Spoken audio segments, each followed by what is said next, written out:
Tu seras heureux à la fin de cette vidéo. Ce qu'on va faire aujourd'hui, c'est qu'on va se plonger dans la peau de Romain, au cœur d'une histoire épique. Bon voyage. Nous sommes en 2015, dans le 16e arrondissement de Paris. Il fait plutôt beau temps. Il y a beaucoup de beaux appartements et de belles maisons. Il y a aussi un château, celui de Romain.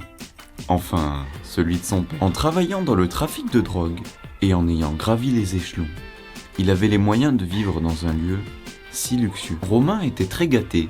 Il avait un petit peu tout ce qu'il voulait. Le dernier iPhone 512Go, une télé 8K dans sa chambre, 15 paires de Yeezy, une collection de parfums de grandes marques et ce n'était que le début. Mais il en voulait encore plus.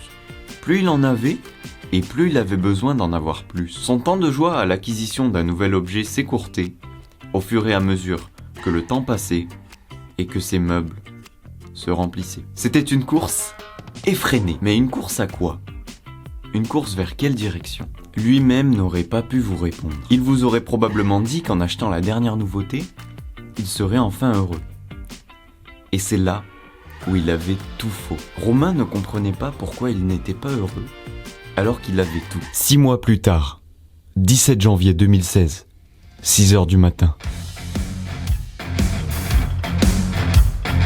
Un événement un peu spécial se passa ce matin-là. Alors que Romain dormait tranquillement dans son lit Dior collab Off-White collab Conforama, sa porte d'entrée s'est explosée en 1000 morceaux. Police ! Entendit-il. À peine il se levait de son lit, il vit 4 hommes des forces spéciales dans sa chambre avec armes braquées contre eux. L'incompréhension était totale. Ce fut la dernière fois qu'il a vu son père. Trafic de drogue, falsification d'impôts et possession d'armes de poing. La peine allait être lourde. La maison, ainsi que tous les biens, y compris ceux de Romain, ont été saisis par la justice. Isabelle, la mère de Romain, se retrouva donc seule dans un petit appartement en banlieue avec son fils. Nous allons interviewer Romain pour voir comment il se sent. Vous savez, je suis triste de plus voir mon père. Je comprends, cela ne doit pas être facile. Cela vous fait-il bizarre d'avoir une telle chute soudaine de confort ? Vous êtes quand même passé d'un des biens immobiliers les plus luxueux de Paris à un appartement de 15 mètres carrés à Sevran. Vous savez, monsieur le reporter, avec tout le respect que je vous dois, non.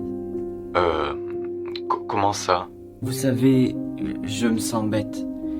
J'avais tout, pourtant, c'est comme si je n'avais rien. J'en voulais toujours plus. Je regrette de ne pas en avoir profité. Là, je suis bien cadré comme d'hab. Maman, tu sais, moi je suis heureux.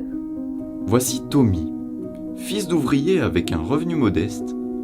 Il n'a pas d'argent de poche et dans sa chambre, il a seulement une petite télé avec une Xbox et 3 jeux. Or, Tommy a une personnalité assez rare pour son âge. Il se dit qu'il a de la chance d'avoir tout ça et qu'en plus de ça, il n'a pas de problème de santé. Il est convaincu que même s'il n'avait plus tout ça, il lui resterait quand même quelque chose sur lequel se reposer et se rassurer. Il a la paix intérieure.